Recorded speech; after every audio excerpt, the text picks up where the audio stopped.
নিজের চোখে দেখা কিছুদিন আগে একটা জানাজা পড়িয়েছে, খোদার কসম করে বলছে 6:30 ইন্তেকাল করেছে। হসপিটালের বিল দেনেওয়ালা নাই, 4 সন্তান, অ্যাম্বুলেন্সে ঘরে ঘরে আসবে, 1000-1200 টাকার বিল দেনেওয়ালা নাই।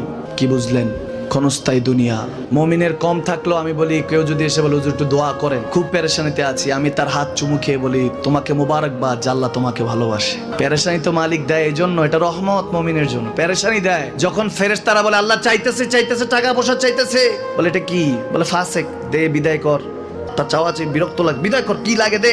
মুমিন যখন চাইতে থাকে আল্লাহ আমাকে কিছু লাগবে, যখন একটু করে চায় আমার মাটাকে সুস্থ করে দাও, বাবাটাকে আল্লাহ আমার স্ত্রীকে, আমার আমাকে একটু তৌফিক দাও, চাইতে থাকে মুমিন। আল্লাহ বলে যখন ফেরেশতারা দেখে মুমিন চাচ্ছে, দেরি করতে পারে না, তাড়াতাড়ি খাজানা নিয়ে দিতে নেবে, আল্লাহ বলে রাখোস না, এত তাড়াহুড়া কিসের?